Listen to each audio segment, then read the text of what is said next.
Hello, everyone. It is I, the Reverend Godfather, the main host and frontman for the Long Coat Mafia podcast. Description: if you're watching this on Facebook, as a Facebook Live event, there won't be descriptions to where to find our podcast. But please, if you're interested in listening to our upcoming podcast, especially our ECBRO coverage that we got yesterday, please stay tuned tonight where you get your podcasts, because that will be released first thing Monday morning. But that's not why I am laughing right now. That's not why I'm smiling right now. It is because I have good news, and it's completely unexpected. Because I was not expecting this news right now, and especially with I don't want to say short notice, because the event is roughly 26 days away, depending on when you see this video, or the aspect of this live stream on Facebook. But about 40 minutes ago or so, maybe 45, 50 at the tops, I just got word that uh, our press pass, our application for press pass for Otakon this year has been approved. So for in essence 3 years in a row, we will be going to Otakon.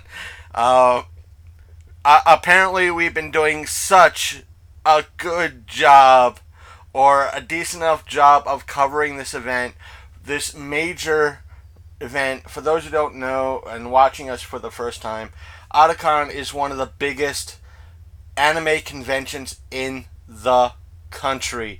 And to give context, and the history that's been going on for the past 3 years, because we're going into our fourth year, or heading into our, it's been 4 years, we're heading into our fifth. Uh, let me just say this, just in case the folks from Otakon are watching. Many years ago, over 13 years, or going on 13 years ago, I had a horrible experience at Otakon. I mean, it was horrible. Just real, it just, at that particular year, it it just rubbed me the wrong way. I had a horrible time. I'm sure many folks who did go to Otakon that year had a wonderful time. It just that I just overall had a bad experience that year, um, and I was since that time. I told folks that, you might not want to go. There was this bad experience I had. It wasn't just me. There was someone I knew in the cosplay community at that time who also had a bad experience a few years later that kind of almost mirrored mine a little bit, but a little bit different, because she was a kind of a guest for that event, not a signing guest, but a guest to do a panel or two at that particular event, and to kind of attend it, and she was treated fairly poorly that year. And I think that was when I first moved here to the safe house, and that I think that might have been 2010. That was in essence 4 years after my experience with Otakon. And between that time, I had me, as many of you who watch the show and listen to the podcast, realized that I talked about my experience and the negativity on the defunct Electric Eye podcast that we that me and Big Candy did back in '09, late '08, early '09.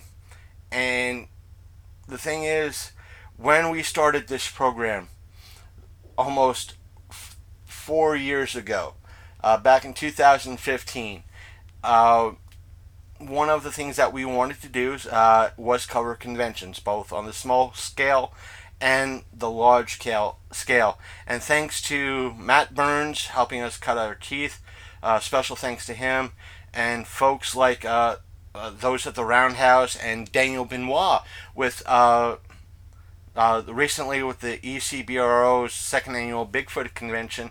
We were able to cover a lot of many different uh, smaller conventions, and I'm grateful for them for allowing us to do this. Ever grateful. And one thing I was trying to do is that to go to a more national level and to, in essence, I don't want to use the term punch up. To get ourselves better, work the local circuit, and try to go for the bigger names like Otacon, AwesomeCon, maybe even a Wizard World if we were able to get to one and back easily, or to a Baltimore Comic Con one year as press. According to they are, I think Baltimore might be welcoming to us one year if we do apply. Even though their rules might not really say that, but we will try one year if we're able to get to it and it's easy enough. And it's just that back in 2017 when we first covered an Otacon, we I won't say we when I first applied for an Otacon back in 2017, I looked at Big Candy and I said, "Nah, that they're not gonna approve this." You know how many times over the past 11 years we've pretty much knocked them down. Kind of said, "Nah, they're not gonna do it." Look at what they did. The bad experience I had back in '06. Look how look at what they were back in '06. Well, look at the attitude that I think they had, or at least I perceived they had back in '06. Then, about a few weeks later, I get a message in our show's email saying, "Hey, congratulations. You've been approved for a press pass to Otacon 2017." And I looked at Big Candy at one of our hostfuls, and I said, "I did not believe this. This is to me hysterical." In essence, I want to look at this as them extending an olive branch to us because of all this and everything else that we might have said. If they even heard our show, Little Rinky-Dink Show, back in '08, but we went, and one of the things I didn't expect them to approve us in 2017 is because at that time we just turned 2 years old and we were heading straight into our third year. And I know some of you are just seeing, those on YouTube are just seeing my head. But the thing is, I did not expect that first approval or any approval from Otacon way back in 2017. And it turns out they actually changed my mind. I had a wonderful time covering that event back in 2017. And at that time, even though I released an episode kind of telling of my experience and everything else, I didn't really, at that point, I was still learning. I didn't have the equipment to cover it the way that I should. Then 2018 came rolling around. Granted, by that time, I was not at the top of my game, but I I was more than happy and still amused to the fact that Otacon approved us for the second year in a row. And man, was I happy. I was not expecting this. I didn't think we did a good enough job back in 2017 covering their event. But we did cover it. We reviewed it. We told of our experience. We gave the whole thing, the context, as we just did right now to all of you. We gave you context of where we came from before and how Otacon changed our mind. And secondly, that second year, we stepped up our game. We saw a wonderful booth from the folks who put out Dragon Ball Z. It was wonderful. It was amazing. The videos of our last year are, I think, if not, are on our Facebook page. They are on our YouTube channel. I think the links are for those watching on Facebook. Just do a search on YouTube for Long Coat Mafia Podcast. They are there. We might be the second or third result that is up. But the thing is, we did that coverage, and what some of the B-roll footage that we had, we put up in a video that we did for Daz for his No More Deadpool song that we did. And because of that, to let some of you know, the application process to go to an event such as Otakon is a lot of times they ask if there's any footage that you've shown of our event. We want to see it. We want to look at it. What if you covered last year's event? We want to know that those episodes. If you covered it, if there was 3 episodes that you did covering it, like last year, we did 3 episodes. I think 2 or 3 episodes. One was our initial thoughts on it. Hi, Daniel. Again, for those of you watching on YouTube, we are doing this live. Daniel, again, thank you for yesterday. Our initial coverage and review of your event will be up tonight, first thing Monday morning. When I get done with a second errand, I'll be sewing everything together. No problem, no problem. I'm sure you saw our, again, folks watching on YouTube, look at our earlier today, depending on when I post this up. We do have a little bit of a walking tour of Daniel Benoit's event that he put on this past weekend. Saturday, June 29th, it was the ECBRO's second annual Bigfoot convention. He did a wonderful job. And Daniel, I'm not going to tell you what I said. You're going to have to wait for that particular episode. But it's going to, I think when everything's said and done, it's going to be about an hour and change show. So I think you'll like what we did with it. But we try.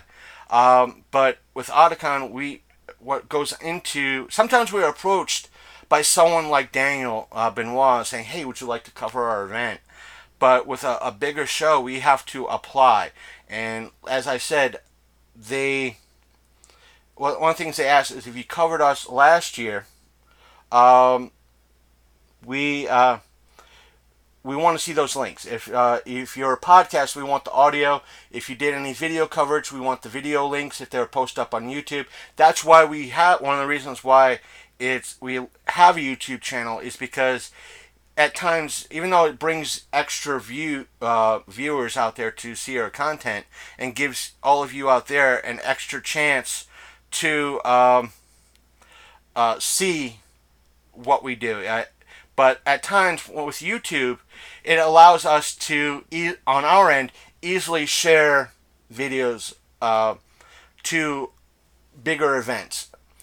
And one of the things that we did is we let them know, Otakon know that, hey, we did 2 episodes last year. One was our initial reaction and and thoughts. And sometimes with a larger show, other information doesn't come out until a few days later. So by the time we put up our episode that Monday, as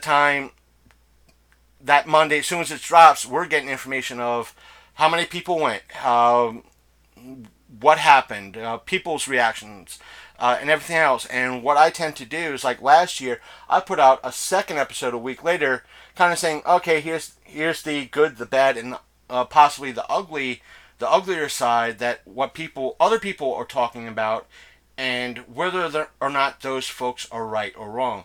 And I think when Otakon, the second episode came out, a lot of folks were saying, hey, we didn't get our exclusives, they were late, they were this, they were that, why didn't this event happen, why didn't this panel happen?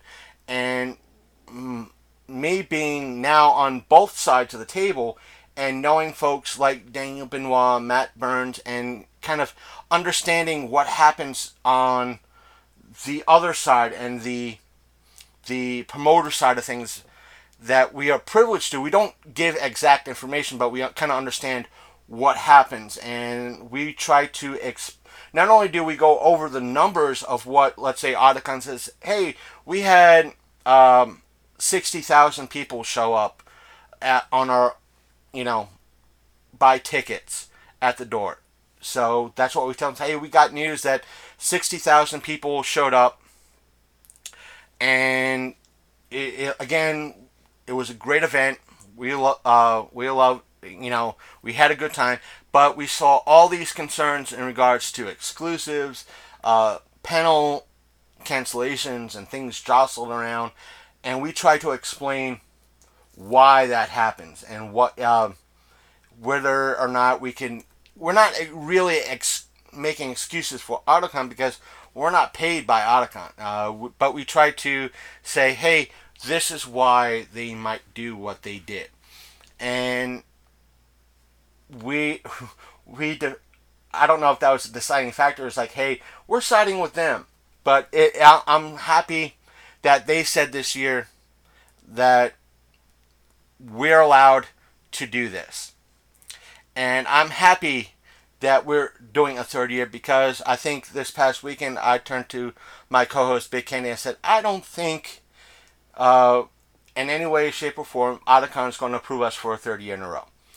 And I told him if they didn't, you know what? There is absolutely, positively no hard feelings between me and Otacon. None whatsoever. And turns out they said, you know what? Come on down. Uh, and this is going to be one of the years, you'll hear it in our review, just that the week of, we'll